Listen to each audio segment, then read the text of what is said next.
Kalaulah ada sesuatu yang aku boleh kongsikan dengan anak aku adalah, selagi kita masih hidup, selagi kita bernafas, bernyawa, kita mesti terus belajar, mesti terus cari ilmu. Dan seperkara yang aku rasa untung dalam aku mengusahakan projek Hubungan Rambang ni adalah aku dapat berbual bersama dengan para personality yang mahir dalam bidang mereka. Dari situ aku dapat menyelami pemikiran-pemikiran mereka dan mempelajari sedikit sebanyak perkara-perkara yang membuat mereka menjadi mahir dalam bidang-bidang tersebut. Jadi itulah keuntungan aku. Aku kalau boleh memang nak teruskan membuat lagi dan lagi temu bual dalam projek Hubungan Rambang. Tapi untuk berjaya, aku terus memerlukan sokongan para penonton. Jadi silalah like dan subscribe channel ini.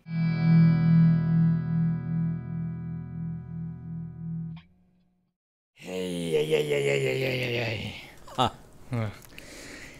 Hairul Anwar Harun. Ya, saya.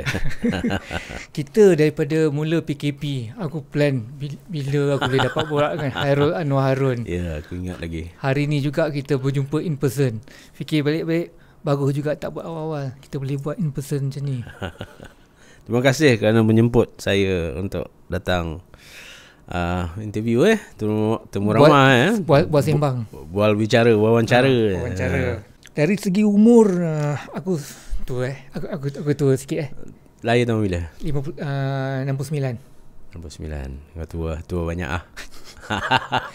Tapi dari segi pembabitan dan kerjaya kau jauh lebih tua daripada aku tahun bila? Tak 1997 secara rasminya. 97. Sekarang ni 23 tahun dah lah. Ya. Lebih kurang 3 tahun awal daripada aku. Ya. Aku 99 tahun 2000. Alright. Lepas aku dapat anak pertama, aku start. Engkau orang yang awal-awal buat dengan arwah Pak Ngah. Pak Ngah. Okay, biar aku cakap dulu. Alright. Aku rasa engkau memang seorang yang tersendiri, yang sepatutnya legend. Bukan legend. Aku seringkali aku gunakan perkataan legend macam murahan je, tapi aku rasa perkataan legend yang aku pilih adalah untuk orang yang tepat. Okay, kenapa aku rasa engkau patutnya legend? Sebab aku rasa engkau telah berjaya bina template kepada irama Malaysia. Perbitan kau dengan Pak Ngah tu. Bila kau sebelum Pak Ngah memang ada, aku syak ada lah, betulkan aku kalau aku silap. M. Nasir pun ada buat dia punya irama Malaysia. Manan Ngah ada buat dia punya irama Malaysia. Tapi yang paling nyata pada pendapat aku pasal Pak Ngah adalah sebab satu, Pak Ngah buat banyak dan penuh konsentrasi terhadap irama Malaysia. Dia telah membentuk satu corak untuk irama Malaysia dia yang tersendiri. Lepas tu nombor dua, daripada segi bahasa, aku rasa gandingan kau awal-awal dengan Pak Ngah tu, dia bentuk satu template yang macam ni. Siapa yang datang selepas engkau, termasuk aku, kena ikut template tu. Kalau tak ikut template tu, dia jadi benda lain. Macam tak sedap kan? Macam tak kena. Macam tak kena. Okay, aku sendiri ada pengalaman buat dengan Pak Ngah di hujung hayat dia. Satu kali aku buat untuk Wani Hasrita. Ini pengalaman aku bila aku buat untuk Pak Ngah tu, aku cuba nak lari daripada Hairul Anwar Harun. Kali pertama dia, Pak Ngah tak boleh. Dan aku sendiri pun tengok tak boleh. Tu Pak Ngah cakap, kau kena buat macam ni. Apa yang dia ajar aku tu memanglah template yang kau telah buat tu. Itulah dia aku punya perasaan terhadap engkau. Panjang lebar bukan lebar aku. Dia aku cuba nak jadikan ni pembincangan kita bahan rujukan, bahan sejarah juga. Dalam gaya tersendiri, macam mana segala ni semua bermula? Okay, aku ke saya ni? Sekati aku ke kami ke better. Humble lah senang. Humble. Aku bermula dengan sebenarnya hidup aku ni antara momen-momen peralihan kehidupan adalah bermula dengan kekecewaan. Maksud? Okey, pada tahun bila masa tu SRP lah, sekarang ni PMR ataupun PT3, aku berada dalam tingkatan 1 sampai tingkatan 3, berada di kelas yang agak pandai. Separuh kelas aku Chinese. So pada peperiksaan SRP tu, keputusan agak baik, dapat agak baik. Dan 3 suku daripada kelas aku keluar. Maknanya pergi ke asrama penuh dan sebagainya, dan sebahagian besarnya masuk ke aliran sains. Tetapi aku seorang tercampak ke aliran sastra. Okay? Sedangkan pada masa itu memang aku minat sastra, cuma agak kurang famous lah aliran sastra pada masa itu. Dan kawan-kawan di aliran sains memandang seperti sinis lah pada aku pada masa itu, dan aku mengambil keputusan untuk keluar daripada sekolah itu. Ya. Cari sekolah berasrama, dan aku pergi ke sekolah vocational Kuala Kangsar di Padang Rengas. Aku dibesarkan di Batu Kurau, Perak, Taiping, Perak. Ya. Jauh sedikit lah daripada kampung. So duduk di asrama selama 2 tahun, sekolah vocational, ambil aliran bina bangunan. Tapi di situlah bermulanya minat ataupun karya-karya awal aku keluar di surat khabar, di majalah juga. Bukan majalah, buku soalan latihan SPM. Pada tahun aku ambil 1992. So ada satu soalan latihan itu puisi aku yang diambil daripada surat khabar, berita harian pada masa itu. Soalan SPM. Soalan SPM latihan lah, bukannya SPM betul. Bukan SPM betul.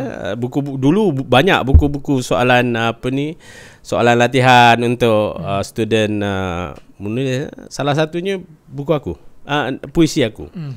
So di sekolah kecoh lah pada masa itu, sebab aku mengambil SPM, dan pada masa yang sama puisi aku keluar untuk menjadi soalan latihan SPM pada tahun itu. Jadi sebenarnya di vocational itulah bermulanya, bukan kerjaya lah, minat aku yang lebih mendalam kepada puisi dan juga penulisan ni. Selepas keluar daripada vocational, habis SPM, aku banyak menulis di surat khabar. Siapa yang galakkan ni semua ni? Macam mana kau tak ada, minat sendiri lah. Kau baca dari surat khabar tu, kau rasa macam kau nak tulis benda ni? Nak tulis benda-benda yang percuma saja, tak mendapat bayaran pun. Tak ada bayaran. Seperti surat pembaca, selalunya di berita harian lah. Boleh kata tiap minggu keluar. Dan panjang-panjang. Isu-isu yang aku utarakan tu agak relevan lah pada masa itu, dan isu-isu semasa lah yang aku kupas, yang aku ulas. Itu adalah penulisan non-kreatif. Penulisan kreatif pun buat juga. Yang ni kau tulis artikel artikel lah, macam surat pembaca, tetapi lebih kepada artikel lah. Memberi pendapat, membuat cadangan dan sebagainya, mengulas dan melihat balik isu-isu sebelum ini. Kat bangku sekolah lagi Selepas SPM, menunggu keputusan SPM. Okay. So tiap-tiap minggu benda itu keluar di surat khabar. Tapi guna nama pena lah. Apa? Mega Mutiara. Jadi orang kenal pada masa itu, budak-budak sekolah kenal akulah sebagai Mega Mutiara. Kenapa Mega Mutiara? Mega tu di atas, Mutiara tu di dasar lautan. So antara jarak yang besar, antara jarak yang sangat jauh. Dua kontras yang berbeza. Yes, betul lah tu. Lebih kurang lah. Lepas tu hampir setiap minggu artikel ni semua keluar. Artikel keluar, tak kisah pun, tak dibayar pun kan. Tetapi sebenarnya adalah latihan untuk aku menulis, cara penulisan dan sebagainya. Selepas itu lepas SPM dapat ke universiti. Universiti Teknologi Malaysia, Skudai. Civil Engineering. Tapi sebab minat lebih kepada seni, jadinya gagal. Ya. Yang pertama tadi sebab tak pergi ke sains. Keluar rupanya itu adalah batu loncatan untuk aku lebih minat kepada sastra. Sedangkan aku berada di aliran sastra pada kalau ikutkan sebelum itu. Kemudian universiti pun gagal 6 bulan je, 1 semester je. Kemudian keluar dan kebetulan ASK baru nak mengambil pelajar pertama. Kan? Mohonlah. ASK itu apa? Akademi Seni Kebangsaan. Akademi Seni Kebangsaan. Ya. Tahun 1994. Berbekalkan puisi-puisi dan juga artikel-artikel yang keluar di surat khabar itu, walaupun latar belakang pendidikannya civil engineering, binaan bangunan dan sebagainya, tetapi disebabkan ada karya-karya penulisan aku yang lain yang makanya aku diterima masuk di ASK sebagai batch pertama Akademi Seni Kebangsaan tahun 1994. Itu batch pertama tu. Samalah dengan Amron, siapa lagi? Nur Zizi Zulkifli, Dr. Rosdin Suboh, ramailah. Siti Jasmina Ibrahim, satu kelas tu. Wow. Kemudian Syarul Azli dia lebih kepada skrip dokumentari dan juga shoot direct untuk dokumentari lah. Adalah 10 orang dalam satu kelas. Dan diorang semua masih lagi dalam bidang ni Separuh masih lagi. Masih lagi bergiat aktif dalam penulisan. Dan alhamdulillah sebenarnya masuk di Akademi Seni Kebangsaan tu kami diajar untuk menulis semua bidang. Semua non kreatif dan juga kreatif. Dan kalau kreatif pun cakap saja apa saja, semua ada. Dan saya rasa sebahagian besar daripada apa yang dipelajari itu pernah mendatangkan pendapatan. Dan boleh terus mendatangkan pendapatan. Sebab masa belajar dulu pun hantar artikel di surat khabar, hantar buat novel, buat puisi, buat cerpen dan sebagainya. So, benda-benda itu dibayar dan membantu untuk proses kehidupan lah pada masa itu. Sebab saya tak ada beasiswa. Sendiri punya inilah, sendiri tanggung lah. Okey. Kegagalan yang ketiga masih lagi Mega Mutiara lepas lepas sekolah. Adalah guna sikit-sikit Okey. Nanti ini peralihan pula tahun 1996 disebabkan miscommunication lah lebih kurang lah antara saya dengan pensyarah dan pentadbir lah. Ada satu subjek itu 3 kali. Rupanya diambil sudah 3 kali. Tak lulus. Okay. Lecturer pun senang je, lambat masuk, kita tak payah ambil lah, ambil tahun depan. So kita pun relax lah, ambil mudah kan masa tu. So dengan 0.5 kredit aku diberhentikan daripada ASK. Tiba-tiba dapat surat diberhentikan. Gila. Tahun 1996. Masa tu belum ada apa-apa lagi. Maksudnya belum nampak lagi perjalanan itu. Perjalanan nak menulis apa. Sedangkan semua benda boleh ditulis. Novel dah ada pada masa itu satu. Novel dah ada apa? Aku dah ada satu novel pada masa itu tahun 1996. Oh, kau dah tulis novel masa tu? Dah, sebab itu adalah tugasan untuk subjek novel lah. Publish Dah publish tahun 1996. Di bawah? Wah, apa nama? Tak ingat lah. Publishing tu pun dah tak ada. Penerbitnya pun dua-dua dah meninggal. Okey. Itu kekecewaan yang agak ketara lah. Agak dipandang sinis juga oleh budak-budak ASK lah. Kan tiba-tiba diberhentikan kan. Tapi pada masa itu aku masih lagi tak nampak jalan apa yang sepatutnya aku tulis. Okay. 1996 dia berhentikan disebabkan kerana 0.5 itu aku masih ada harapan untuk masuk balik ke ASK lah dan Melayu lah. Tulis surat lah Melayu. Apa semua dalam proses rayuan itu bekerja lah. Production TV, jadi pembantu prop je. Berkenalan dengan satu tempat syuting tu Siti Hajar Ismail, guru vokal. Office Siti Hajar digunakan untuk syuting itu lah. Kebetulan memang dia kenal saya. Mengajar kan, dia mengajar ini. Dia nak buat teater P.Ramlee. Dia tahu teater musical kanak-kanak P.Ramlee. Dia tahu aku boleh menulis. Dia minta selepas habis syuting kerja dengan dia untuk menulis buku program teater tu lah. Okay. Kebetulan teater itu yang menjadi pengarah muziknya Pak Ngah. Okay. Itu semua adalah batu-batu loncatan untuk pergi ke tempat yang sebenarnya lah. Apabila rupanya semasa bekerja dengan Siti Hajar, Pak Ngah sudah melihat bakat aku. Dari segi? Dari segi bakat, dari segi cara kerja dan sebagainya. Apa yang dia tertarik? Daripada segi kerajinan ke? Daripada segi bahasa ke? Kerajinan satu. Dan sikap. Tak.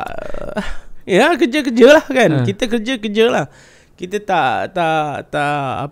tak memilih bukan curi tulang apa semua sebab kita nak survive pada masa itu kita nak sebenarnya nak sambung belajar balik. Aku nak sambung belajar balik. Itu yang penting. Selepas habis teater musical kanak-kanak P.Ramlee itu, Pak Ngah company-nya Pak Ngah Production nak buat satu lagi teater kanak-kanak juga, guna kanak-kanak juga, bawang putih bawang merah.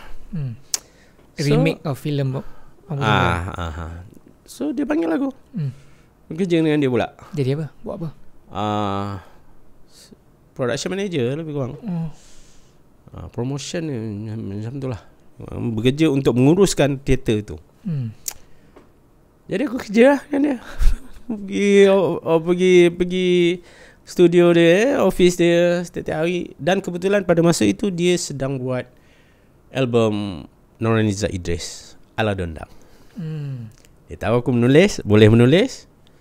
Satu hari aku masuk office dia, dia cakap, "Rol, kau nak tulis lirik tak?" "Nak bang ah. Siapa tak nak?" Kan? Tapi aku tak tahu sangat. Saya tak tahu sangat menulis lirik ni. Tak apa, kau tulis je pantun. Kan? So okey lah. Daripada situ ada tiga lagu, Awala Dondang, Semalu Rimba dengan Embus Titik. Semuanya berbentuk pantun. Tapi pantun yang baik lah buat kan. Cari pantun yang baik, buat sendiri apa semua. Akhirnya pada kau tak silap pada 1 hari bulan Julai 1997 lagu Awala Dondang itu pertama kali disiarkan di radio. Jadi itu pada aku mengambil sebagai tarikh lahir aku berada dalam industri muzik. 1 hari bulan Julai 1997. So, dan masuk AJL. Lagu itu masuk AJL. Final. Dan berlawan dengan Ghazal untuk Rabiah. Ya Allah, 97 kan. Irama Malaysia kalah lah. Ghazal untuk Rabiah. Tapi ada kontroversi dan katanya lagu itu yang menang. Lagu Awala Dondang tu yang menang. Cuma tiba-tiba bagi Ghazal untuk Rabiah atas sebab-sebab tertentu lah. Menurut cerita-cerita tertentu dan kereta akhbar tu aku dah simpan. Dalam surat khabar ada benda ni, kenyataan dalam surat khabar pun ada benda ni. Itu cerita belakang tabir lah. Jadi M. Nasir menang lah. Ghazal untuk Rabia. 98 masuk lagi Cindai pula. Cindai dan Cindai. Dikir Putri kata je lah Dikir Putri Nurhaliza Idris. Ya, Nurhaliza Idris. Cindai. Kemudian Cindai Siti. 98 M. Nasir tak masuk masa tu. So aku menang lah. Cerita dia 99 ni cerita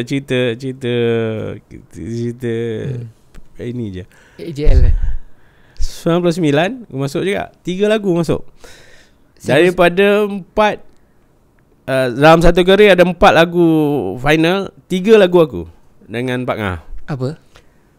Hati Kamar, Oh, Tinting dengan Samrah Mentari.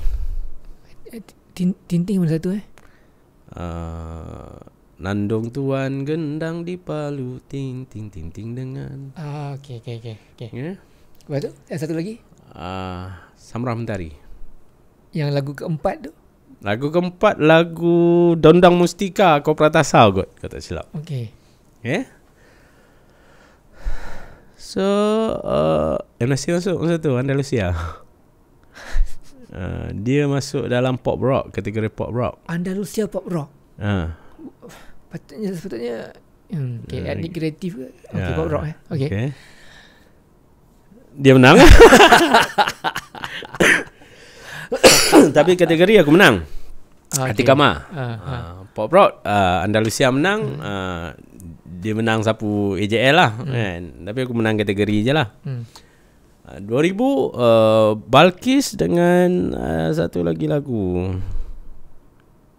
Dondang Dendang ke apa, something like that lah. 2 lagu. M. Nasir tak masuk kali ni. So aku menang. Balkis tahun 2000. Tahun 2000. So 98 juara lagu Cindai. 99 juara kategori Hati Kamar. 2000 Balkis juara lagu. 97 tu lagu 97 Awal Dondang final saja. Dia tak ada menang kategori. Tak ada kategori sebab dia Ghazal tu dalam kategori yang sama. Okey. Kalau tak ada M. Nasir aku menang lah. Itu je dia punya tagline dia lah. 2001 ke 2002 apa tu Yasin kan? 2001 aku masuk juga. Lagu apa? Ya Maulai. Tapi kalah lah. Yasin menang. Sebab Yasin dalam kategori etnik kreatif juga. Mimpi Laila. Mimpi Laila. So Mimpi Laila yang menang lah. Masa tu ada lagu Raikan Cinta. Ya. Ada lagu Mimpi Laila. Ada lagu ni apa lagu kau tu? Ya Maulai. Ya Maulai. Ada lagi satu lagu Nora ke tak silap. Desa Tercinta. Desa Tercinta. Ya. Aku ingat lagi persembahan dia. Aku kalah lah masa tu. Tapi M. Nasir pun tak menang. Yasin M. Nasir killer kan. Tapi dia macam ni aku nak bagi tahu sikit. Mungkin orang agak salah faham. Sorry. Mungkin orang tu apa? Okey. Aku nak bagi tahu mungkin orang agak keliru di antara irama Malaysia dengan etnik kreatif. Aku pun keliru. Kan. Apakah yang membezakan itu, bro? Irama Malaysia adalah irama yang memang asalnya daripada Malaysia. Maksudnya pure. Contohnya asli Ghazal, Zapin, Joget, Inang, Masri, Samrah dan sebagainya. Irama-irama yang pure irama Malaysia. Etnik kreatif adalah campuran di antara mungkin irama-irama Malaysia itu dengan unsur-unsur muzik luar. Terutamanya world music lah. Kan. Sebab itulah kebanyakan lagu-lagu M. Nasir sebelum kedatangan Pak Ngah dengan irama Malaysianya adalah etnik kreatif. ataupun dulu dipanggil Irama Nusantara. Sebelum tu ada Ghazal Syekal Syekal dengan Cinta Nusantara dan sebagainya. Kemudian Kopratasa pun ada sedikit. Yang paling ketara pada masa itu yang Pak Ngah buat juga, Andy Lala. Diary YB, semua Santan Belada. Pak Ngah tu dia sebagai producer dan songwriter juga Dulu dia sebagai producer saja. Producer je kan. YB tu Andy Lala sendiri. Dia agak kurang menulis lagu. Dan dia tak pernah langsung menulis lirik. So jangan salah faham dari segi ada tengok orang, aku tengok apa ni orang menulis yang cakap Pak Ngah ni menulis lirik. Dia tak pernah pun menulis lirik. Satu pun tak pernah. Siapa yang akan cakap Pak Ngah menulis lirik? Ada reporters lah. Ada. Dan dia tak banyak penulis lirik yang dia bekerjasama. Kemungkinan 4-5 orang je. Antaranya aku, Siso, Cik Kem, Lokman Ghani dan Arwah Samoza mungkin.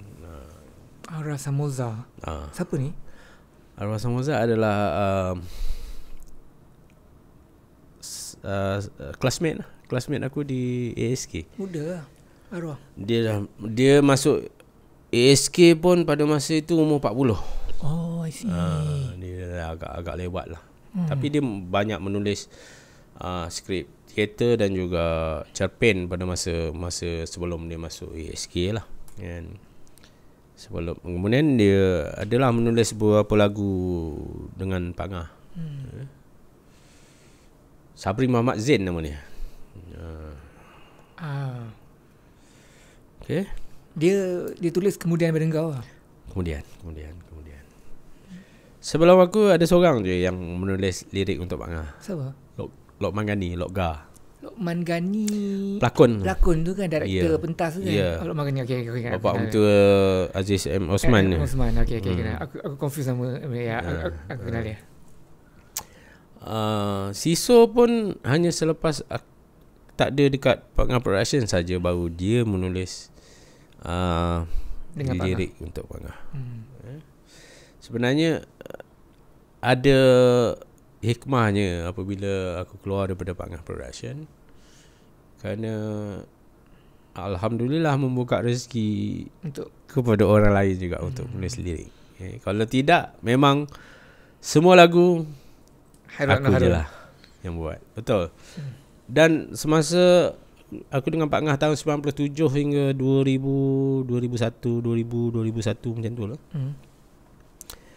Lebih daripada 100 lirik aku buat dengan Pak Ngah. Tetapi bukan komersial saja. Lirik teater, lirik persembahan khas macam Citra Warna tu. Setiap lagu negeri tu yang mana yang perlukan lirik, aku buatlah. Kemudian persembahan khas macam persembahan sempena persidangan Apex pada tahun 98 masa tu. Persidangan Sukan Commonwealth, persembahan pembukaan dan penutup. Yang mana yang perlukan lirik, semua aku tahu bau. Memang banyak. Dan 100 lebih daripada 100 untuk ketika aku berada di Pak Ngah Production dalam masa 3-4 tahun tu. Ya. Banyak tu. Banyak. Dah boleh kata tiap-tiap hari ataupun 2-3 hari sekali satu lirik mesti kena ada. Dan pernah kerja aku duduk di studio dan buat lirik saja. Selepas siap masuk vokal. Ada. So, kena buat on the spot. Memang terlatih untuk buat itu. Memang sebab tu mungkin Pak Ngah, apabila aku keluar daripada Pak Ngah agak rasa kehilangan tu sebab cepat lah buat kan. Aku pun belajar pun pada masa itu belum di ASK, belum belajar penulisan lirik lagi. Belajar sendiri lah buat lirik. Buat lirik ni. Dan teknik untuk membuat itu Pak Ngah ajar. Macam mana antara ajaran dia secara Metrik tu dia bagi. Suku kata tu dia kasih. Masa dia bagi melodi tu dia siap buat notasi dia ke, dia siap dia bagi nombor dia bagi nombor berapa patah kata. Yes. Itu aku panggil metrik benda tu. Metrik ya. Suku kata lah, suku kata patah lagu tu, apa di mana yang patut berhenti, okay, baris seterusnya dan sebagainya. So itu sampai sekarang aku masih guna. Minggu lepas aku buat lirik pun aku pakai metrik tu. Benda itu aku cari dulu. Patah kata dia tu. Patah kata tu. Apabila dah ada benda tu, siap satu lagu, baru kau tahu di mana kau nak letak. Senangnya kau nak letak apa yang kau nak sampaikan di tempat yang sepatutnya. Di chorus, di akhir, di sebagainya. Aku mengajar pun pakai benda tu juga. So bila Pak Ngah masa hari-hari terawal korang kerjasama tu, dia bagi satu melodi dan dia dah siapkan metrik tu. Baris pertama 5, kedua 4, kedua ketiga 5, macam tu ke? 3 lagu pertama dia bagi aku pantun je. Suruh buat pantun saja. So aku buat. Kebetulan memang pantun, pure pantun lah. Kan, lagu-lagunya, melodinya pure pantun. Awala Dondang antara yang tahu. Awala Dondang. Kemudian Semalu Rimba. Ada beberapa part yang perlukan metrik yang lain daripada pantun, dia bagilah. Dia bagi, so aku kena ikut lah. Terperinci dia punya. Terperinci, dia sangat terperinci. Dia sangat terperinci. Dia sangat terperinci dari segi itu. Sebab tu aku belajar banyak dengan dia. Tapi dari segi teknik Pak Ngah ajar. Tetapi dari segi penulisan, cara macam mana nak menulis, memang dia lepaskan pada aku. Dia tak tahu apa-apalah dia kata. Kan, kau lagi tahu. Sebab tu requirement dia, permintaan, bukan permintaan lah. Dia tak minta benda tu, tapi aku tahu. Dia nak lirik yang berkualiti, yang orang dengar ada something lah, memorable. Kan. Sebab tu apabila aku buat lirik, aku perlu masukkan sesuatu benda di dalam lirik aku. Antaranya benda yang banyak aku masukkan adalah puisi tradisional lah. Contohnya mungkin kau pernah dengar, mungkin tak pernah dengar. Antaranya adalah Talibon, Tromba, peribahasa tu biasalah. Peribahasa tu memang banyak dalam lirik-lirik lagu sebelum ini pun. Talibon, Tromba, mantra. Talibon ni apa? Talibon adalah satu puisi bebas, tetapi dia lebih kepada memberi detail kepada sesuatu peristiwa atau sesuatu orang. Contoh yang paling simple, perwatakan perempuan, betis bunting padi,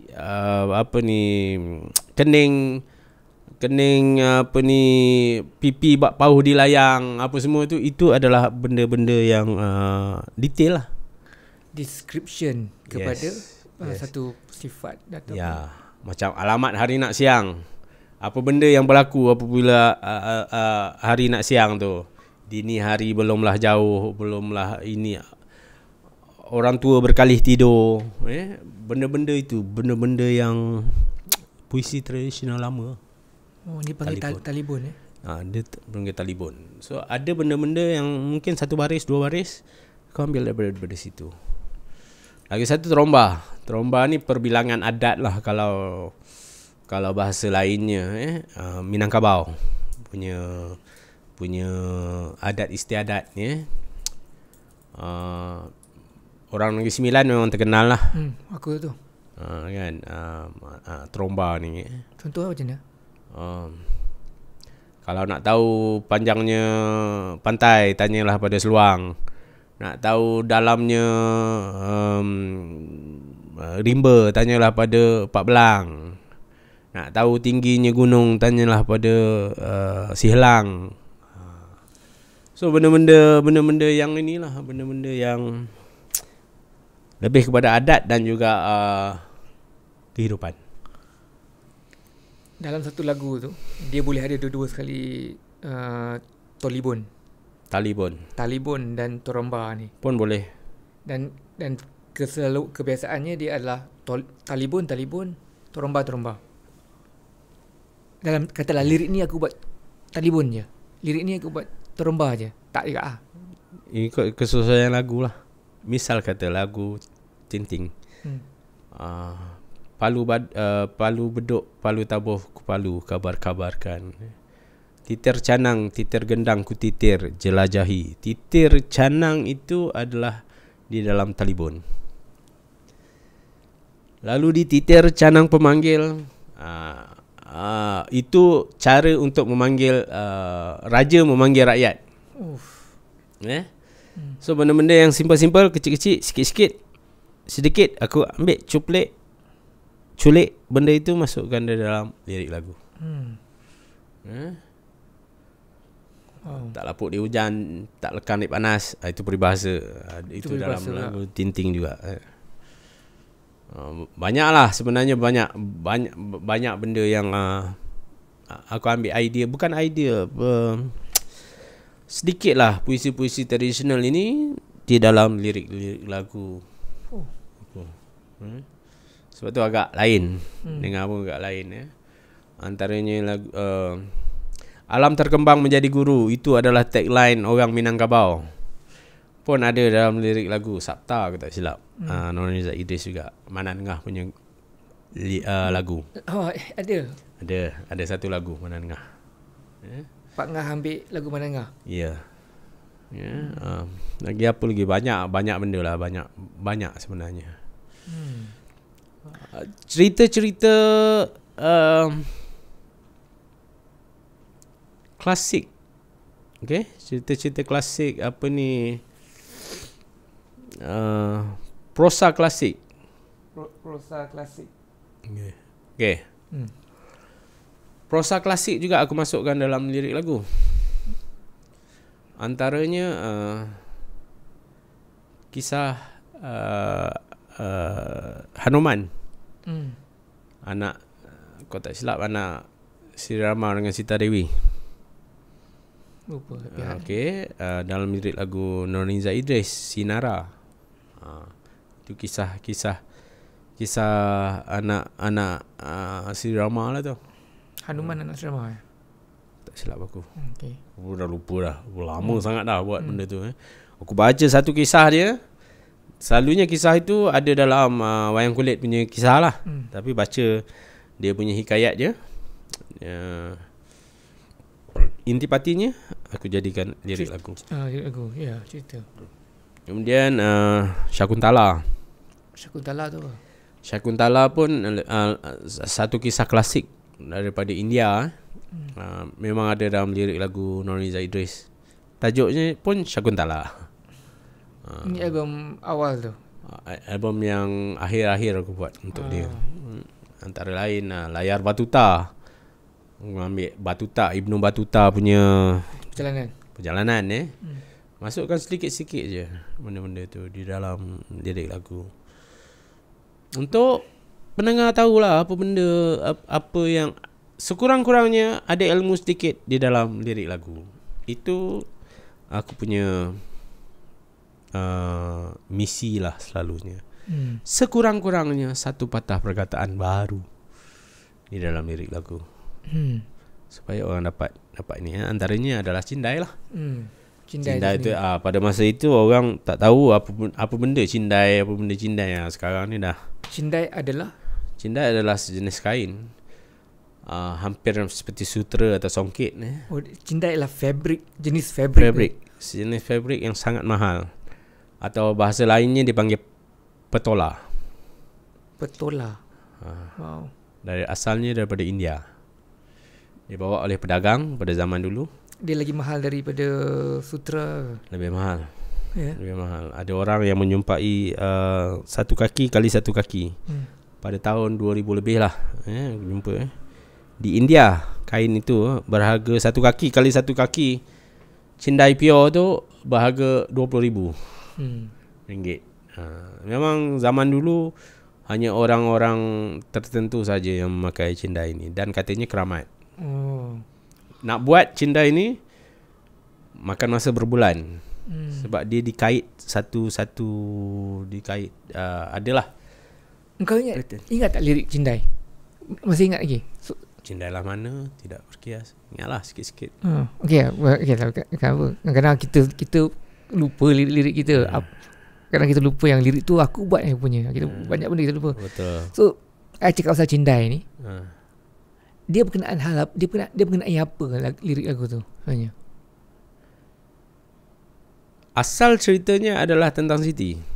Maksud? Siti pada masa itu diboykot. Pada masa sebelum masa lagu itu nak dibuat, dia diboykot oleh wartawan. Kenapa? Sebab dia tak nak bergambar dengan lelaki. Oh, ada time tu Ada. Oh, tak tahu aku. Okay. Last dia bergambar dengan Zamani ke dengan Zarul Amrella ke tak silap. Selepas tu dia tak nak. Sebab tu digosipkan. Bila digosipkan tu yang dia tak nak dah bergambar dengan lelaki. Itulah sebabnya. Akhirnya dia diboykot lah. Wartawan semua perli dia, cakap sombong, tak nak gambar dengan lelaki apa semua. Jadi daripada cerita itu aku buatlah lirik cindai itu yang menggambarkan seorang perempuan diuji dengan berbagai cara, dengan berbagai macam. Mungkin fitnah, mungkin adu domba, mungkin kata-kata di belakang dan sebagainya. Dugaan hidup dia lah. Tetapi dia tetap cekal dalam menempuh hidup. Bagailah mana hendak berhias, cermin ku retak 1000, tilam ku emas, cadarnya intan berbantal dengan tidurku.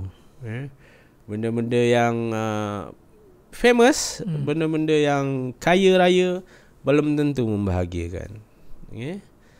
Tapi macam mana pun orang buat dekat dia, merajuk, akhirnya merajuk bukan berpanjangan. Maknanya ada pengharapan juga di situ. Aku nak tengok cindai sekejap. Okey, tengoklah. Menarik tu. Sementara tu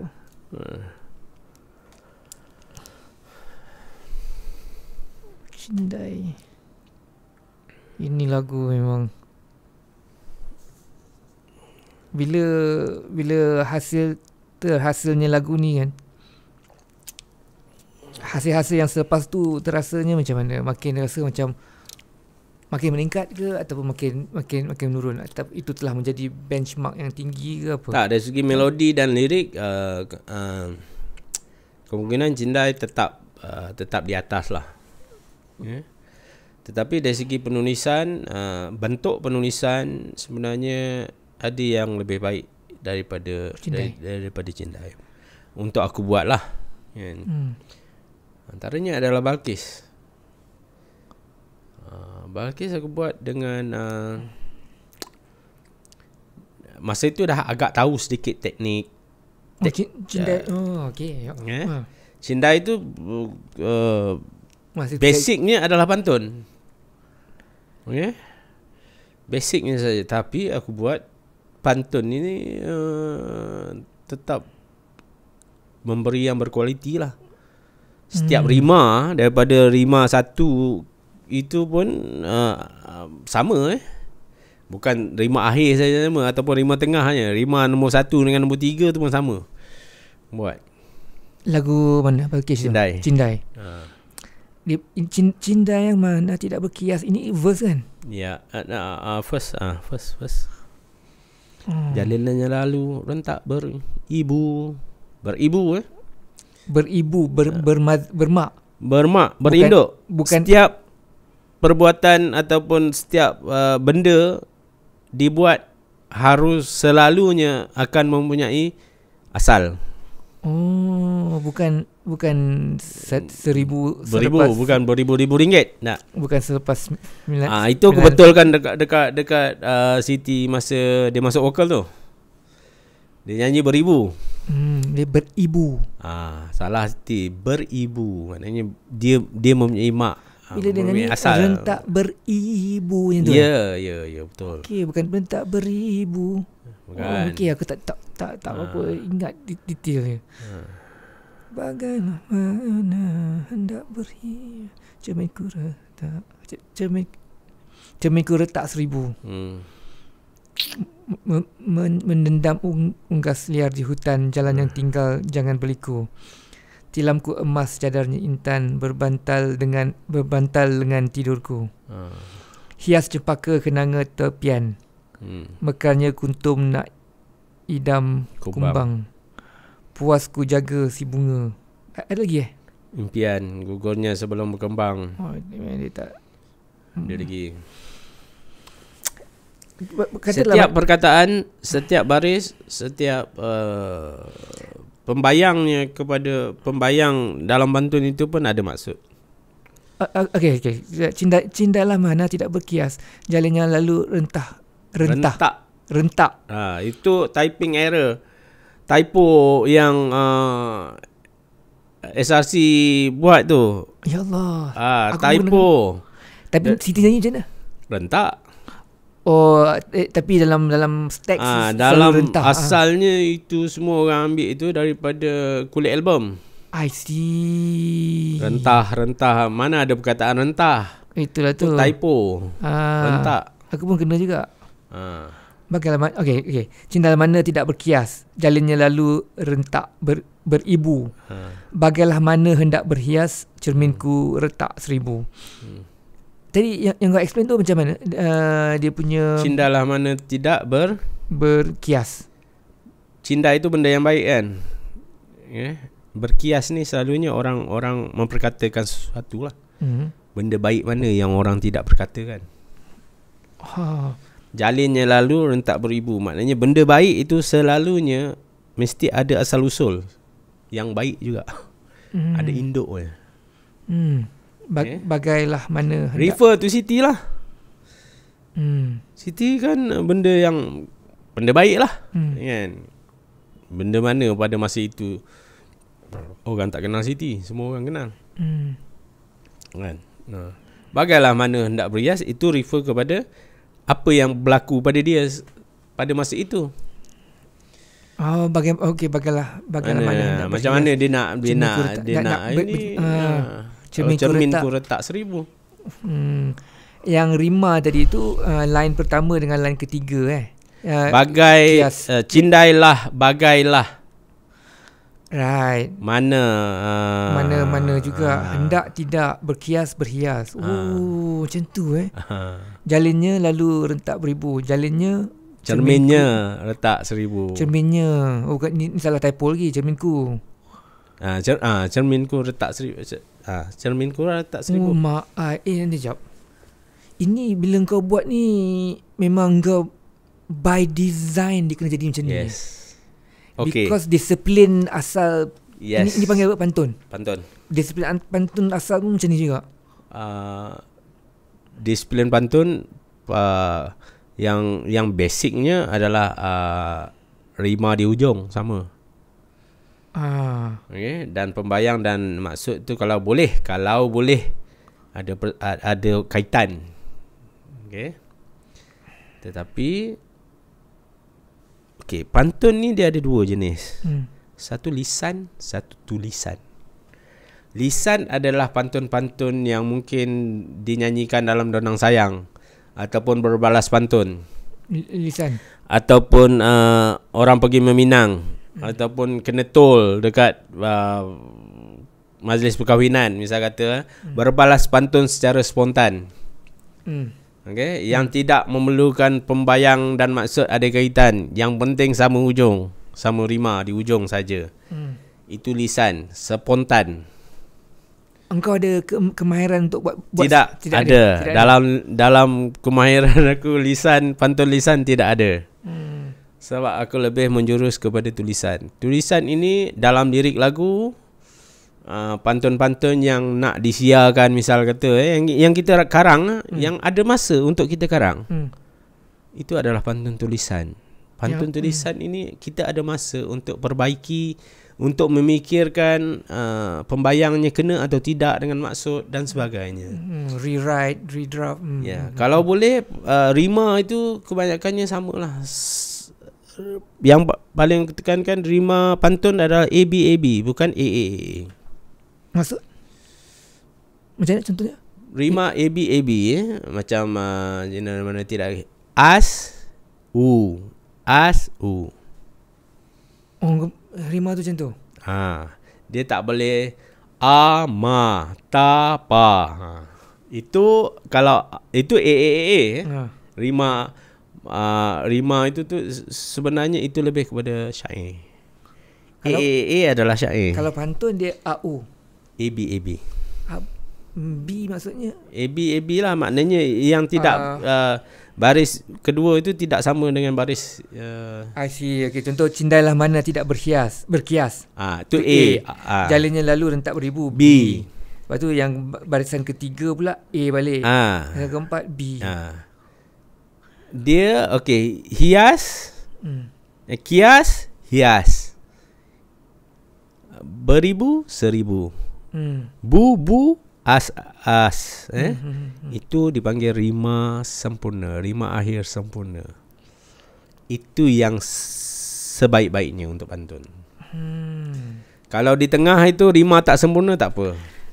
Okey, undang-undang yang macam ni kan, dalam budaya orang Melayu, dalam penulisan Melayu, sejak bila dia ada? Adakah ni baru lagi ataupun dah beratus-ratus tahun lamanya perkara ni dah ada? Ini agak barulah. Agak baru agak baru. Kalau tengok pantun-pantun lama pun ada sebahagiannya yang bentuk ini. Contohnya, kukira nanas di permatang, rupanya pandan yang berduri. Kukira panas hingga ke petang, rupanya hujan di tengah hari. Itu pantun yang excellent. Ini baru. Ini lama. Kalau cakap lama, berapa lamakah ini? Lama itu apabila tak tahu siapa yang buat. I see. Benda-benda turun-temurun lah. Kita ada ke teks tu lagi? Wujud ke teks asal penulisan macam ni? Ataupun dia secara oral disampaikan? Kebanyakannya secara oral lah. Secara turun-temurun. Secara lisan lah. Diperturunkan secara lisan. Tetapi Dewan Bahasa Pustaka ada merekodkan benda ini di dalam buku kurik kendi kurik kendi Merah Saga 90-an dulu buku merah, buku pantun diambil dirakamkan daripada orang-orang tua. Tapi kebanyakannya ada pantun-pantun yang hampir-hampir sama aja. Sebab itu yang dia tahu, dan dia tahu itu pun daripada orang lain. So, dia berkaitan lah di antara satu sama lain. Turun-temurun, ada perubahan sedikit-sedikit, itu biasa. Kukira nanas di permatang, rupanya pandan yang berduri. Nanas dan pandan bukan pandan, daun pandan yang kita buat masak tu. Tapi pandan mengkuang pandan. Bentuknya hampir sama dengan daun nanas. Berduri juga. Hampir, kalau tengok daripada jauh lebih kurang sama je. Cuma nanas ni kecil sedikit, pandan ni seolah mengkuang, buat tikar mengkuang. Sebab itu dalam filem Piramli dia tak panggil wahai tika terbang, tika pandan terbang, bukannya pandai terbang. Wahai tika pandan terbang. Yes. Bukan okey. Tika pandan itu mengkuang, tika mengkuang tu. Tika mengkuang pandan. Kalau tak silap saya lah. Dengar balik. Wahai tika pandan terbang. Bukan tika pandai terbang Bukan. Yang dia cakap memang pandan. Kita rasanya lah pandan. Yang kita tersalah dengar sebagai pandai, ataupun kita tersalah recite dia. Sebab dia ada beberapa kali dia sebut juga benda tu kan. Kalau sependengaran saya, pandan. Okay. Macam bila buat cindai ni lah contohnya kan. Okay, bila dengar melodi tu, memang tahu lah aku nak buat pantun. Jadi dalam proses penulisan tu sendiri, memang kau secara sedar, conscious bahawa inilah undang-undang yang kau patut ikut ni. Dengan ni. Pantun daripada awal lagi sebelum semasa selepas SPM lah aku rajin juga buat pantun. Aku selalu masuk dalam rancangan Secalik Tinta Seuntai Kata, RTM. Radio. Disiarkan pukul 12 sampai pukul 3 pagi. Hari Khamis kot. Hari Khamis malam Jumaat setiap minggu. Tahun bila ni? 90-an Tahun 93, 92, 92, 93, 94. Betul, aku tak ikut sangat. Kalau 80-an aku mungkin ikut lah. Kan. Dia punya juru acaranya pada masa itu Nurhaizan Dahlan. Setiap minggu kan pantun ni. Pantun. Dan daripada time tu lagi kau dah sedar, dah tahu dia punya undang-undang dia macam mana.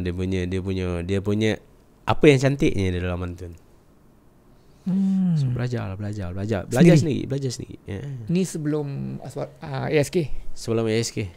Tapi bila dah masuk ASK, apabila dah buat lirik itu kena lagi detail lah. Kena perhalusinya lagi lah. Sekarang ni memang aku buat pantun memang boleh kata dari segi rima sempurna lah. Sempurna semua. Dan aku ada satu istilah cara aku buat pantun sekarang ini dipanggil pandang pantun. Maksud macam mana tu pandang pantun? Melihat sesuatu dan daripada gambar misal kata kita selalu snap gambar dalam phone, gambar pemandangan misal kata dari pemandangan itulah dibuat pantun menjadi pembayang. Gambar pemandangan itu menjadi pembayang, tetapi maksudnya apa yang terkait dengan gambar itu, pembayang itu. Selalunya orang buat, kalau pantun biasa orang buat maksud dulu baru cari pembayang. Buat baris dua bawah dulu, baru cari yang atas. Kalau dalam kita balik kan, buat pembayang dulu, baru cari maksud. Baru cari maksud. Apakah kelainannya dan apakah kelebihannya? Dari berfikir lebih kreatif dan kritis. Kalau kita mulakan dengan pembayang, dengan sesuatu peristiwa, sesuatu objek, sesuatu benda, misalkan kita gambar. Katalah gambar tu orang tu tersungkur, tersembam ke muka. Gambar macam tu kan. So gambar tu dah freeze, orang tu muka tersembam. Pembayang dia ialah muka yang tersembam contohnya. Boleh saja. Dia punya dia punya langkah kedua maksud terpulang apa yang boleh digambarkan. Okey, katalah aku nak muka orang tu tersembam. Selalunya objeknya jarang sangat aku ambil orang sebagai subjek. Biasanya pemandangan. Scenery, ya. Sebab selalunya pembayang yang baik di dalam pantun adalah pembayang yang berkaitan dengan alam atau sifat-sifat manusia. Banyak aku letak dalam IG, dalam Facebook aku. Cuma sekarang ni aku agak tutup sedikit lah Facebook aku deactivate Facebook sekarang ni.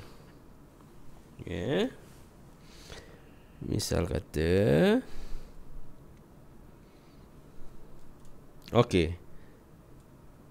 ini satu hari aku drive ke mandu di Kuala Lumpur. Waktu tu hujan pagi. Nak ke hospital. Okay.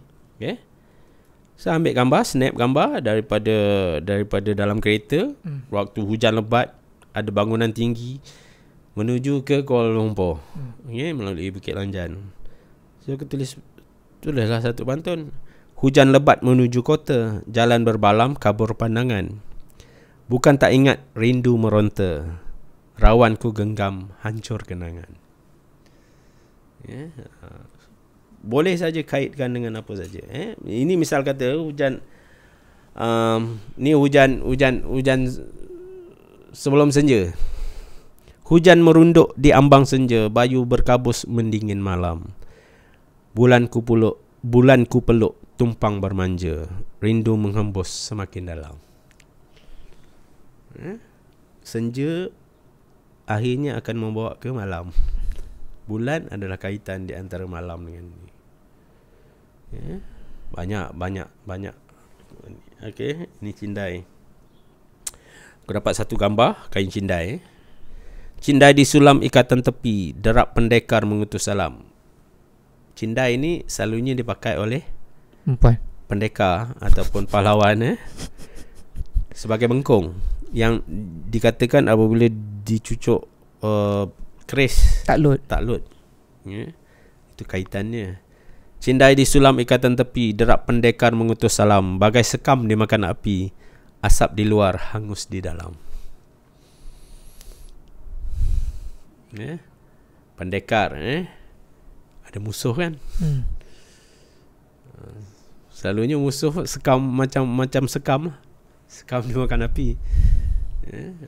Kaitan-kaitannya tu benda-benda yang ini pantun 6 kerat jerat di semak menjerut mangsa, murai di danau macam bertengkar, balas belatuk berpusing-pusing. Melihat gagak berebut kuasa, bagaikan enau dalam belukar, melepaskan pucuk masing-masing. Macam-macam. Ini pergi memancing tengah-tengah malam, balik kampung. Ada unggun api, buat unggun api sambil memancing tengah malam. Angin malam berunggun api di tepi sungai mengail baung. Dingin dendam meruntun sepi, hati berderai gigil meraung. Wow. Ya, banyak benda lah.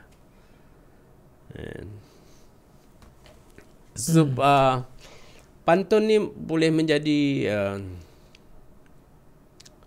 kalau diasah boleh menjadi satu terapi kepada minda kita supaya lebih berfikiran kreatif dan kritis. Rima sama, rima sempurna, rima tak sempurna, itu kena tahu juga. Meletakkan rima sama semua pun ada seninya. So banyak benda. Sebab lirik lagu adalah bentuk satu bahan warisan pada aku. Dia boleh bertahan beratus tahun.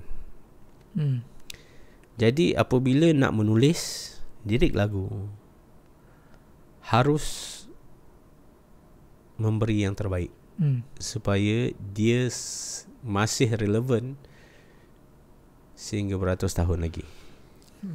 Dia mesti berkualiti. Masih berkualiti. Tadi bila aku dengar balik kau punya pantun-pantun tu, sekali lagi, pantun dan sajak apa beza? Puisi. Sajak itu puisi. Puisi itu puisi bebas lah. Dia bebas bebas. Pantun tu dia ada dia 4 kerat. Disiplin dia ada disiplin. Dia ada 2 kerat, 4 kerat. Okey. Jadi daripada kau punya pantun tadi tu, aku dapati banyak perkara-perkara yang di alam semula jadi, berada di, bila cakap alam semula jadi itu berada di kampung, berada di macam bandaraya ni ialah kita bikin dia. Kampung-kampung tu yang alam semula jadi macam lah.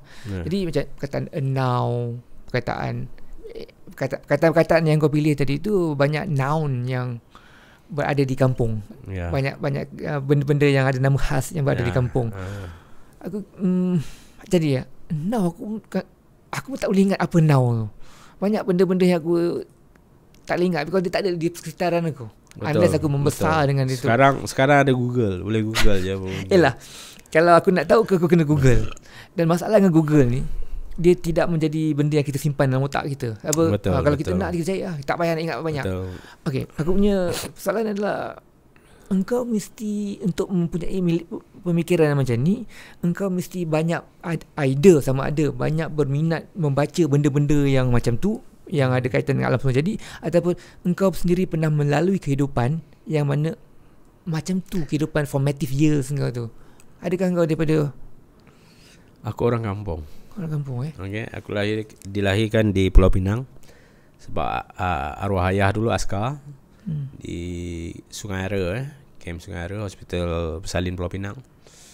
4 tahun dibawa ayah pencen dibawa balik ke kampung lah. So duduk di kampung, membesar di kampung, bersekolah di kampung sampai tingkatan 3. Bergaul dengan orang kampung, masuk hutan, lestik burung, pergi cari ikan, tangkap ikan laga, seluk ikan laga dalam sawah. Semua benda kebanyakannya aku buat. Walaupun aku selalu dimarahi mak lah, arwah mak, sebab aku anak bongsu tapi nakal untuk bergaul dengan orang, bercampur dengan kawan-kawan kampung tu memang banyak lah. Kat mana tu? Di Batu Kurau, Perak. Exactly-nya di Padang Das, kampung Padang Das, Batu Kurau. Aku dibesarkan di situ. Jadi persekitaran kampung tu, benda-benda yang berada di kampung ni adalah alam. Sungai, parit, betul. sawah. Benda-benda inilah yang cantik untuk diletakkan di dalam pantun, di dalam puisi yang berkualiti. Sebab sejarah sastrawan hebat kita, Usman Awang, Samad Said, Shahnun Ahmad, T. Alias Taib dan sebagainya, semuanya berasal daripada kampung. Semuanya dibesarkan daripada kampung. Jadi persekitaran kampung itu banyak memberi ilham untuk mereka berkarya. Termasuk juga aku. Aku juga mengambil benda-benda yang aku kenal daripada awal lagi, daripada awal hidup lagi, untuk dimasukkan di dalam lirik lagu, pantun dan sebagainya. Katalah engkau ni dibesarkan sama Baya, sama time dengan aku di bandar. Macam aku sendiri formative years aku, usia aku membesar, memory yang aku boleh ingat ialah ketika kita 4 tahun, kedua-duanya di Johor Bahru dengan di KL. Yang ada di sekeliling rumah aku tinggal aku kat Pusat Depoh dulu. Apabila Maulid Rasul dulu, dia panggil apa? Maulid Nabi kan. Orang berarak, kecoh, bunyi kereta, bunyi apa sebagainya. Kalau kau membesar dalam aku punya environment dan minat kepada pantun tadi tu, lain tak agaknya dia punya noun itu? Apa agaknya mungkin yang mungkin berlaku macam instead of a noun tadi tu, dia mungkin jadi gagak. Instead of sungai tadi tu, dia mungkin jadi deru kereta. Ya ke? Agaknya macam tu tak? Mungkin juga sebab selalunya karya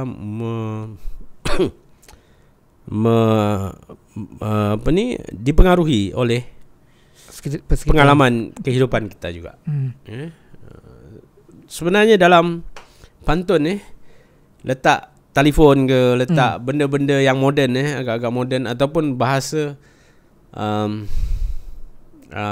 Inggeris yang dimelayukan pun tak sedap.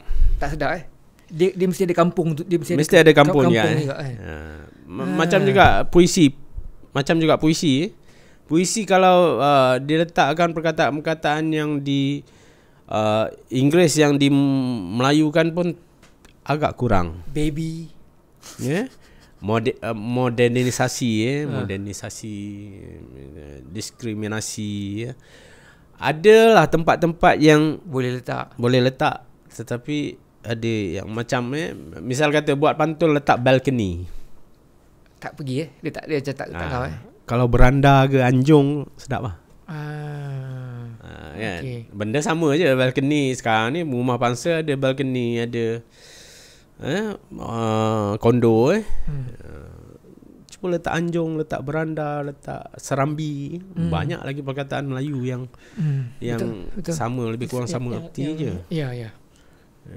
So, benda-benda sebenarnya jangan melihat kampung itu sebagai terlalu kekampungan. Tak.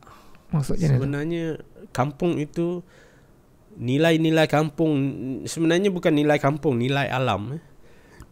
Nilai alam, nilai kehidupan hidup di kampung sangat berseni dan istimewa, dan benda itu perlu diangkat. Contohnya seperti di dalam penulisan apa juga penulisan pun. Misal kata sekarang gotong royong, merewang dah tak ada lah sekarang ni. Kau pergi kenuri catering je hidang. Sama juga sekarang ni pun di kampung pun lebih kurang sama je. Jarang dah ada merewang. Pakai catering je sekarang. Pakai catering je senang. Tapi rewang itulah wujudnya perkataan membawang. Bergosip Bergosip sebab makcik-makcik potong bawang dulu memang itulah kerjanya, gosip anak tu, orang anak ni apa semua, itulah asalnya. Sekarang dah tak ada. Batu kurau pun dah berbeza sekarang. Dah berbeza, sangat berbeza. Dah ada McDonald's semua. Tak, McDonald's belum lagi. KFC pun belum. Batu Kurau tetap Pekan Cowboy Batu Kurau dikenali sebagai Pekan Cowboy. Tapi banyak filem dah di shooting di sana lah. Tadi siapa ada lagi kat Batu Kurau tu? Yang zaman membesar dulu, ada kawan-kawan lagi tak tinggal di situ? Kebanyakan adalah beberapa orang dah, tapi kebanyakan sebahagian besarnya dah berhijrah bekerja di KL, Selangor dan Penang juga banyak. Kebanyakannya duduk di sana lah. Cuma apabila cuti sekarang ini kebanyakannya kalau tidak berkumpul di kampung, mereka akan berkumpul di Selangor atau Kuala Lumpur. Buatlah aktiviti, selalunya memancing, berkelah dan sebagainya untuk mengeratkan silaturahim lah. Untuk tidak terputus ikatan silam. Ya. Sebab masing-masing membesar bersama. Pergi sekolah sama sekali. Kau masih berhubungan lagi ada? Masih. Best bila jumpa dondong tu semua. Kita itulah tempat bermulanya kita punya pemikiran, sejarah kita. Aku tidak pernah membezakan antara siapa pun yang pernah ada dalam hidup aku raikan. Tak ada istilah yalah dah menulis lirik ni kan, tak ada bercampur dengan orang kampung, tak ada. Kau sama juga. Kadang-kadang keluarlah slang Batu Kurau, slang petani. Dia slang Batu Kurau ni macam koma dorian tak berbunyi semua tu ke? Tak ada. Lain itu bukan. Itu Kuala Kangsar dengan Parit. Okay. Perak ni banyak dia punya slang ni, logat dia. Kuala lain, Parit lain. Taiping ni dia belah atas sikit, belah utara. Dia dah campur hang pi mana lah. Batu Kurau ni belah utara lah. Dia belah utara, dia Taiping ke utara, tetapi Batu Kurau ni dia ada speciality dia. Speciality dia adalah bahasa petani. Bahasa petani macam di Thailand tu. Hampir. Dia ada beberapa daerah di Perak dan di Kedah yang menggunakan bahasa petani. Kau cakap bahasa tu lah? Kalau dengan orang kampung, aku cakap bahasa tu lah. Contoh bunyi dia macam mana? Tak payahlah cerita. Lain sangat bunyi dia. Lain lah. Lain. Dalam filem Butak, belum tengok lagi. Buntat ataupun Buntat lah ditukar tajuknya jadi Butak. Yang Sabri Yunus direct itu bahasa petani. Shootingnya pun di Batu Kurau. Diorang ni memang asal orang petani ke apa? Siapa? Yang bercakap bahasa ni. Asal usul nenek moyang berhijrah daripada petani Thailand. Antara tempatnya adalah Batu Kurau, Ijok, Greg, Lenggong, Sik dan Baling. Sampai ke Kedah sana. Sampai ke Kedah. Dia memang bersempadan dengan Siam lah. bersempadan dengan Siam. Asyik. Dia seberang Naratiwat. Saya pernah pergi ke aku pernah pergi ke Patani. Ada conference masa tu. Pernah pergi ke, dia naik atas sedikit. Dia selepas Naratiwat, Yala kalau tak silap. Lepas tu baru jumpa Patani. Dan jauh juga. Jauh. Dia orang ni berhijrah dan mencari bukit. Mencari bukit-bukit. Kenapa bukit-bukitan yang menjadi dia punya tempat carian? Senang untuk bercucuk tanam dan juga memburu. Batu Kurau banyak bukit, Gerik banyak bukit, Lenggong banyak bukit, Baling Sik pun banyak bukit. So tempat-tempat yang strategik untuk berkampung, dia orang buatlah perkampungan di situ. Aku tak pernah pergi tu. Betul tempat-tempat macam ni. Best, pergilah. Berbalik pada yang Pak Ngah tadi tu kan. Cindai Awal Dondang. Okay. Awal Dondang. Berapa lama nak masa itu antara lirik yang awal kan. Berapa lama boleh siap tu lirik tu? Kata Awal Dondang specifically. Sehari dua je. Sehari dua. Sehari dua. Lepas tu bila nak bagi pada Pak Ngah tunjuk tu apa perasaan dia tu? Takut? Okey je, nampak Ngah. Tiga sekali aku bagi. Okey. Dengan confident atau dengan gerun macam mana? Tengoklah. Pilihlah nak yang mana. Pilih. Untuk lagu mana sekian-sekian lagu bagi 3 lirik. Maksudnya 3 jenis, 3 pantun lah. 3 rangkap pantun. Beberangkap pantun untuk lirik lah. Satu lirik ada 3 version. Bukan? Bukan. Ada 3 lirik, tetapi setiap lirik itu ada beberapa rangkap pantun. Okey. Katalah dalam lagu ni ada 3 verse. Kau bagi macam 5 verses lah. Ada juga macam tu. So pilihlah nak yang mana mana masukkan dia. Pak Ngah pilih lah. Ikut tema lah. Awal Dondang tu ada banyak amendment tak? Ke Pak Ngah terima macam tu je? Terima macam tu je. Tapi ada kesilapan. Ada 2 kesilapan kat situ. Dah rekod sampai sekarang. Memang dalam lirik tu ada kesilapan. Contohnya? Di suara mesik burung kenari. Ke mana? Cuba buka balik lirik Awal Dondang. Ada 2, satu komputer, satu sini kan bagus. Ada seorang tolong. Awal Dondang Awal double L Awal lah Dondang lirik. Awalah Dondang, dondanglah sayang. Awalah Dondang, dondanglah sayang. Ayum, awalah Dondang, dondanglah sayang. Suara mersik burung kenari bagai meraut rotan sebatang. Ayum, bagai meraut rotan sebatang.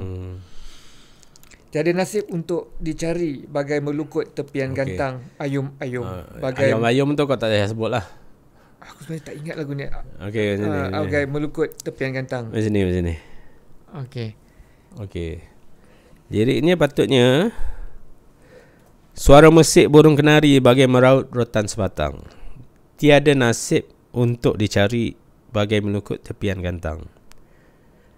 Sepatutnya bagai tiada nasib untung dicari. Bukan untuk.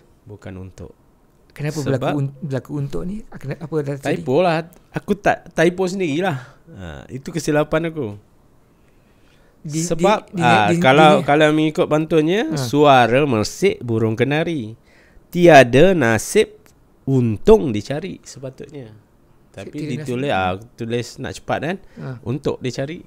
Tak apalah, boleh je, sama je. Tetapi sebenarnya yang paling sedap adalah untung dicari. Tiada nasib, untung dicari. Kau tak ada nasib tapi kau nak cari untung. Kan. Bagai melukut tepian gantang. Dan lagi satu, serindik putih di dahan manggis. Aku membesar dengan jiran yang membela burung, yang menjerat burung. Kebanyakan burung yang jerat adalah burung serindik. Tidak ada burung serindik yang berwarna putih. Serindik? Serindik yang berwarna putih. Tidak ada. Hijau dalam kebanyakan hijau lah. Hijau color utama lah, warna utama. Kuning, oranye, merah. Kenapa burung serindit ni menjadi albino, warna putih pula? Itu kesilapannya. Macam mana kesilapan dia boleh berlaku? Sebab nak menyamakan rima itulah. Serindit putih di dahan manggis. Dah rekod semua ni baru kau tersedar mana ada burung serindit putih? Oh, dah bertahun-tahun baru aku sedar. Tak apalah, dia ada mistik sikit lah kan. Serindit putih kan. Serindit putih di dahan manggis, ke mana pergi burung kenari. Langit merintih, awan menangis, lukanya hati tanggung sendiri.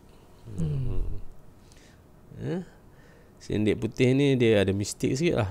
Tapi sebenarnya kalau ikut alam, tak ada serindit putih. Tak pernah jumpa lagi lah serindit yang berwarna putih. Semua warna hijau, merah, biru. Pada peringkat penulisan ni engkau assume macam ada je. Engkau macam anggap ataupun fikir kan? Anggap mungkin ada macam tu Ini adalah benda-benda kecil yang kita tak sedar di dalam penulisan lirik lagu. Tapi selepas itu aku sangat detail dalam menulis lirik lagu. Selepas kesilapan yang pertama ini, kau makin berhati-hati. Tak ada siapa pun yang perasan benda ni pada masa tu Semua anggap. Sekarang kalau aku bagi tahu orang pun baru orang tahu lah kot. Itu adalah kesilapan. Sebenarnya tak perlu bagi tahu pun. Adakah hubungan rambang kali pertamanya orang mendapat tahu? Mungkin lah. Itulah kena jalin hubungan rambang selalu tu. Dia kesilapan yang tidak ketara. Tetapi sebagai penulis, kau tahu kesilapan itu tidak sepatutnya berlaku. Typo macam Cindai tadi, rentah tu bukan typo daripada aku. Typo daripada sekretari dia ke apa, receptionist daripada dia ke. SRC lah. Kan? Itu asalnya. Dia ada 2 typo dekat situ. Rentah dan kenangan tepian. Dia kenanga tepian. Hias jempaka kenanga tepian. Bunga-bunga dia tulis kenangan. Rentah sepatutnya rentak, tak ada perkataan rentah pun. Kalaulah Bob Lokman buat lirik untuk SRC Kesuah dulu, lagu tu mungkin bertajuk Rendang Tak Berkuah. Sebenarnya lagu Cindai bukanlah tajuk lagu Cindai. Tapi aku tak nak bagi tahulah. Lah tak gitu. Aku tahu tajuk lain sebab aku tidak pandai dalam tajuk, meletakkan tajuk lagu. Ramai lirisis ada masalah tu sebab awal dulu lah kan. Memang sangat tak tahulah. Naif. Cindai mungkin antara lirik yang kelima kot yang aku tulis. Selepas Awal Rondang, tiga lagu. Selepas itu kau tak silap, dengan Siti, lirik yang pertama aku adalah Suci Lebaran. Kemudian baru Cindai. Suci Lebaran lagu raya Lagu raya. Macam mana lagu tu Sesuci hiasi diri indah, hiangkan hati gundah. Itu pun ada kesilapan sedikit. Itu juga lirik-lirik awal biasalah kan. Tak nak sebutlah kesilapan apa, tapi dipertikaikan lah. Ada. Cindai pun ada macam satu, aku tak ingat lah cerita dia, macam lagu hantu ke apa. Okey, Cindai dalam bahasa yang kita tahu fabrik lah, sejenis kain. Tetapi di Minangkabau, Cindai itu digelar Pontianak itu digelar Cindai. I see. Cindai dipanggil adalah Pontianak. Si Cindai di Minangkabau. Daerah inilah. Jadinya kalau orang tak panggil nama manja kepada Pontianak lah, si Cindai. Nama manja. Nama manja lah. Kerana Pontianak dia jambu dan cun dan mungkin lah kot dia, kan. So itulah kemungkinannya. Kalau seru sangat Cindai tu, kan datang dekat dia datang lah kan. Cindai lah mana. Cindai di sini ada. Pernah dengar tak? Dekat asrama tingkat 3-4 menyanyi dekat bilik air masa tu famous Cinta lah. Lagi dengar dekat tepi tingkap je. Padahal tingkap tu tak ada apa, tingkap 3, siapa nak ada dekat situ. Cinta di sini. Tak berterabur lagi. Suspect juga. Masa itulah kan. Itu orang kata lagu hantu. Itu kisah dia. Masa tu umur berapa masa buat Cindai tu semua tu? Cindai, Awal Dondang, Balkish, Hati Kamar semua. Awal 20-an. 97 aku umur 22. Apa yang membuat perpisahan atau keluar daripada Pak Ngah punya production? Aku muda dan darah panas. Pak Ngah pun ada satu, kalau orang kenal dia orang tahulah, hot temper je. So mungkin adalah beberapa peristiwa yang menyebabkan tak berapa sihat lah dari segi. So aku bawa diri lah. Sebab sebenarnya itu takdir, hikmah. Aku keluar sebab tu dia masih lagi di puncak. Korang sama-sama popular. Mungkin aku meninggalkan dia tu, meninggalkan Pak Ngah Production sebenarnya. Sebab sebenarnya bukan aku menulis, bukan aku bekerja sebagai penulis lirik saja untuk dia, tapi juga menguruskan show-show, banyak kerja-kerja persembahan yang aku uruskan di Pak Ngah Production itu. Bukanlah semata-mata menulis lirik saja. Jadi perkara-perkara yang lain ini ada ketika panas, dua-dua panas kan, bertegang urat. Bukan pasal lirik, pasal kerja lah. Okay. Kan? Itu yang ambil keputusan, tak apalah, aku keluar kejap lah. Aku keluar lah. Tapi alhamdulillah tak start daripada tahun agak panjang dinginnya tu 2016 kami berjumpa balik. Berjumpa secara inilah, secara banyak benda, banyak tempat dan banyak peristiwa lah yang kami jumpa. Di antaranya adalah kami dianugerahkan ikon anugerah juara lagu AJL tahun 2016 kerana kemenangan Cindai dengan Balkis. Dipertemukan dalam photoshoot, dalam masa pertandingan AJL tu pun dijemput naik ke atas pentas berdua, duduk sebelah menyebelah, sembang rancak kan. Jadi akhirnya pada kemudian berbalas mesej. 2016 itu sebenarnya masa 4 bulan sebelum Pak Ngah tak ada. Itu adalah kali terakhir saya jumpa dia, 4 bulan ke 5 bulan sebelum. Itu pun dijemput saya untuk ke satu majlis di UKM. Majlis apa, ingat tak? Majlis tak ingat majlis apa, tapi penerangan tentang irama-irama Malaysia ni lah. Saya sebagai tetamu je datang sebab dijemput oleh Pak Ngah. Okeylah, dan di UKM itu Pak Ngah memperkenalkan saya kepada semua yang hadir. Dia resist dia dulu. Dan itu adalah kali terakhir saya berjumpa dengan dia. Saya fikir sudah tutup buku perpisahan saya dengan dia dulu. Pada tahun 2016 tu, 2017, 2018 tu sudah tutup buku. Maknanya dah settle lah segala permasalahan silam tu tadi. Dah settle. Dan maafkan Andi. Saya pun sempat mencium, dapat ciumlah jenazah Pak Ngah pada last untuk terakhir kali. Sebab dia yang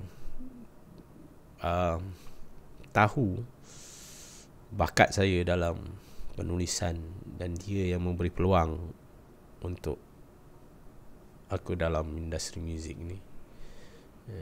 Sehinggalah sebenarnya dia banyak mengajar. Banyak mengajar aku tentang bukan saja pasal pengurusan produksi tapi juga pasal lirik lagu, teknik dan sebagainya, sampai aku mencipta satu kaedah untuk memudahkan orang menulis lirik lagu. Kaedah itu aku namakan lirik. L-I-R-I-K. Kaedah, dia menjadi satu kaedah mengajar. Macam teori atau kaedah lah. Nak tulis lirik kena ada lirik lah. L-I-R-I-K ni apa dia? L adalah lagu. Tak ada lagu, bukan lirik lah. Dia jadi puisi ataupun untaian kata-kata. Dalam lagu ada metrik, suku kata, itu kena tahu tu. Kemudian dia ada rentak, dia ada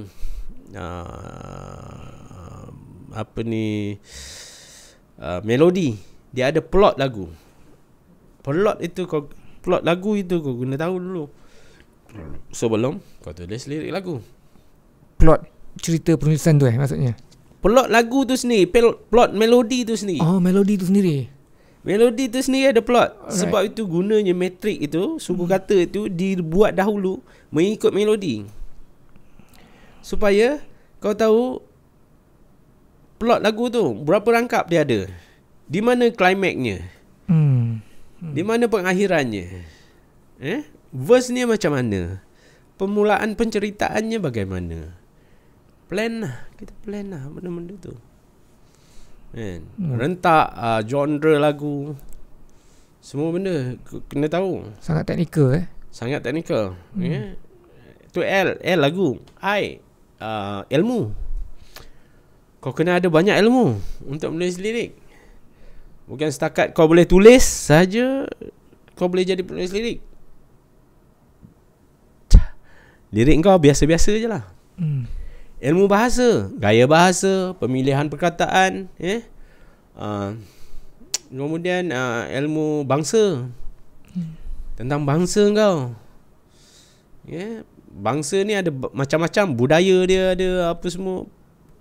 Gunakan ilmu-ilmu puisi-puisi tradisional, misalnya kata ilmu kemanusiaan, sosiopolitik, sosioekonomi, dan juga ilmu agama. Nak tulis lirik lagu nasyid, misal kata, kenalah tahu sedikit pasal agama. Tak tahu buka buku ataupun tanya pada orang yang tahu. Supaya tidak bercelaru nanti liriknya. I, R, rasa. Guna ada rasa dalam menulis. Rasa ni boleh dapat daripada pengalaman, daripada keprihatinan kau kepada orang, rasa keinsanan, rasa cinta. Yang kedua ilham. Mana kau dapat ilham? Kuncinya cuma satu, Tuhan. Tetapi jalannya banyak. Jalan untuk kau menemui ilham itu. Berbalik kepada LIR tadi, daripada lagu pun kau boleh dapat ilham juga. Kau boleh dapat tali untuk menghubungkan kau dengan ilham. Daripada ilmu pun, kau ada ilmu sedikit tentang ilmu gaya bahasa, misal kata ilmu gaya bahasa. Antara lagu yang ada gaya bahasa yang spesifik adalah lagu Cakrahan, harus terpisah. Itu adalah anadiplosis punya gaya bahasa dia gunakan. Dia buat lagu itu memang untuk memperkenalkan ataupun untuk mempergunakan gaya bahasa anadiplosis. Lagu harus terpisah tu, tengok balik. Macam kena cari. Kemudian R, rasa. Daripada rasa kau boleh dapat ilham juga. Kemudian daripada Tuhan tadi. Kemudian daripada alam. Bukan alam semesta saja, alam lain, alam-alam lain pun. Alam syurga, alam neraka, alam akhirat, alam barzah, semua alam, semua jenis alam lah, termasuk alam sekitar, alam semula jadi. Dan K, unsur yang kelima adalah unsur karisma. Maksud apa tu karisma dalam tu? Karisma harus unik. Karya kau mesti unik. Kemungkinan boleh saja kalau bersesuaian dengan lagu boleh unik. Okay? Karisma ada bakat. Kau kena ada bakat, kena ada minat. Bakat, minat, unik. Gaya. Penulisan lirik ni ramai penulis lirik yang terkenal, dia ada gaya masing-masing. Macam Lolok, arwah Lolok, gayanya gaya bersahaja. Gaya bahasa-bahasa yang simple tetapi memberi makna. Macam Hafsah Hassan, dia lebih banyak menggunakan imbuhan. Itu gaya je. Kegelisahan di dalam kedinginan meniti sepi keseorangan. Sebuah kematian yang tiada bernesan, sendu mengiringi perpisahan. Berapa banyak imbuhan dia ada dalam satu rangkap lagu. Itu gaya dia. Kau kena membina gaya penulisan kau sendiri. Supaya baru kau dapat ini. Macam Amin Sahab, misal kata gaya Sufism dia. Kemudian yang akhir sekali baharu, bersifat baharu di dalam karisma itu. Benda yang orang tak pernah buat lagi. Jangan paling common pun adalah tajuk lagu. Jangan sama dengan orang. Cari identiti kau sendiri. Ataupun sekurang-kurangnya satu ilmu baharu. Ilmu yang baru pada orang diketengahkan. Benda yang belum orang pernah dengar. Dan sebagainya. Banyak benda yang aku belajar daripada Pak Ngah. Dan dia tak cakap secara direct dalam sembang-sembang apa semua tu. Tapi benda-benda tu mematangkan aku lah. Akhirnya aku menulis lah tentang kaedah ni. Dan ada di dalam buku lirikan lirik. Ini buku ni dikeluarkan oleh JKKN, Jabatan Kebudayaan Kesenian Negara.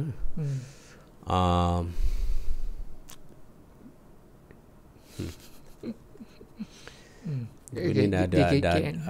Sejak bila ni? 2012 ke? Lama dah, 8 tahun. Dah cetakan kedua dah. Buku ini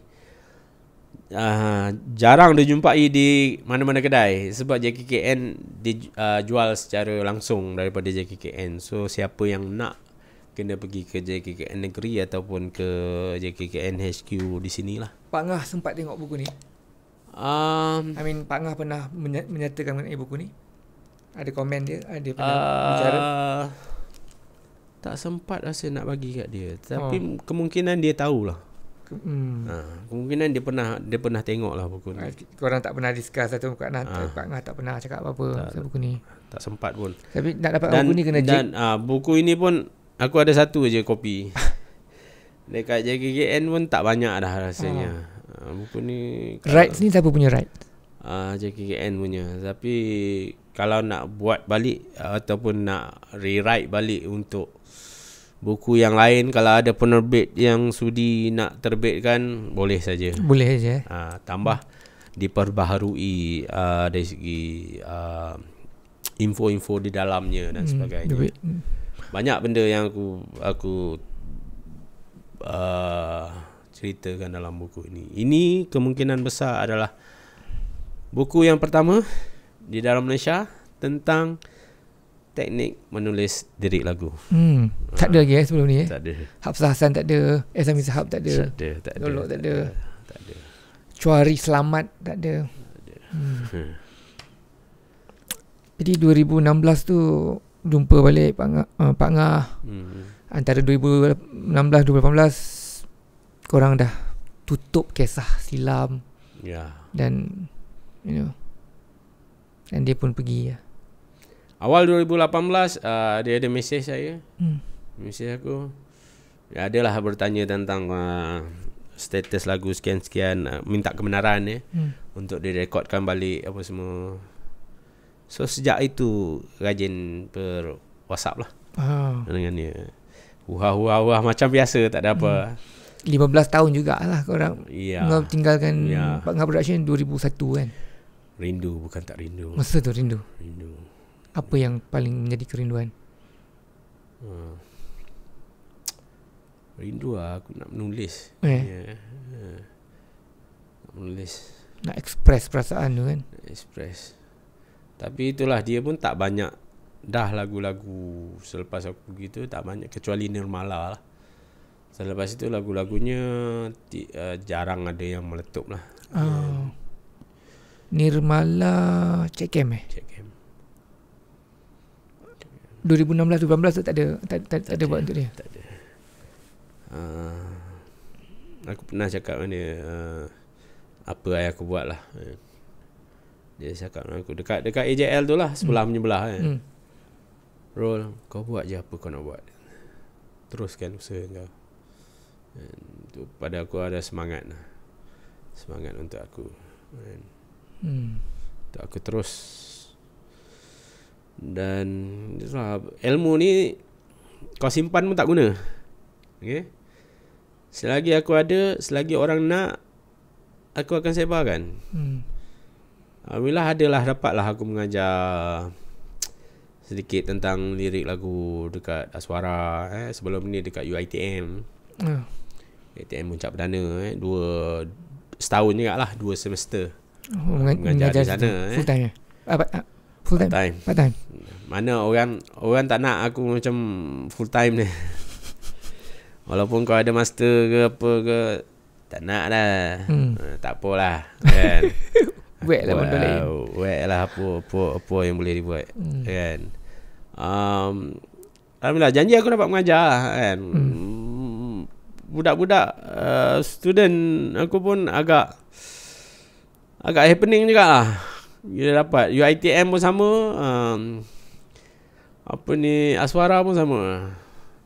Tak tahulah, mungkin cara aku mengajar ke apa ke kan. Ada student yang dikenali? Bakal dikenali adalah. Ada macam-macam, boleh jadi artis semua tu. Tapi okey lah, maknanya aku cuba sehabis baik untuk membuatkan diorang boleh menulis lah. Menulis puisi dan menulis lirik dengan baik lah. Sekurang-kurangnya kau tahu apa benda kau nak tulis.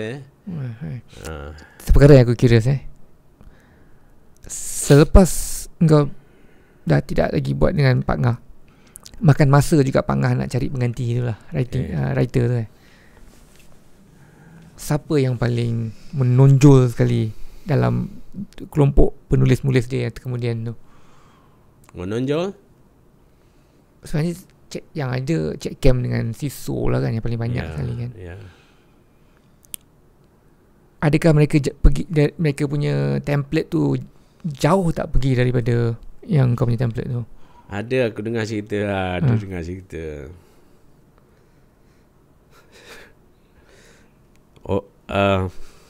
Adalah penulis lirik yang nak buat lirik. Kau tak boleh buat macam ni. Kau kena buat macam Hairul. So macam trademark kat kedai kan. Betul lah. So, aku tak tahu lah. Tapi memang aku letakkan aras yang agak tinggi di dalam irama Malaysia yang sepatutnya dibuat oleh penulis lirik yang seterusnya. Kerana pada aku muzik dan lirik ni seumpama seorang wanita tanpa pakaian. Best. Boleh dinikmati begitu saja. Benar. Tetapi lebih cantik kalau dipakaikan pakaian. Kadang-kadang. Dan pakaiannya adalah lirik lagu lah. Selalunya lirik lagu yang bagaimana, yang yang simple, yang seksi, yang sekadarnya, secukupnya, atau yang agak berfashion sedikit, ataupun contohnya lagu irama Malaysia lah. Bayangkan perempuan itu adalah perempuan Melayu, dipakaikan baju tradisional dengan sifat atau tata rias budaya Melayu, pakaian-pakaian Melayu misalnya kata, cantik lah. Ada cucuk sanggulnya, ada mungkin bengkungnya ke, kan, dan sebagainya. Perhiasan yang wajar dan seharusnya dipakai oleh seorang wanita. Okey? Makanya begitulah lirik-lirik lagu irama Malaysia. Dia mesti kena pada tempatnya, pada gayanya, pada setiap detailnya. Mesti autentik kepada bentuknya yang asal, yang bermula. Betul. Betul. Kebaya pun adalah sebahagian daripada. Terima kasih banyak. Kita kena sambung, kita kena sambung lagi di masa akan datang. Banyak lagi benda aku tak cerita. Itulah tu. Terima kasih ya, betul. Terima kasih kerana jemput aku. Dah berbulan-bulan dah akhirnya kita berjaya juga. Itulah. Daripada bulan 3 Terima kasih.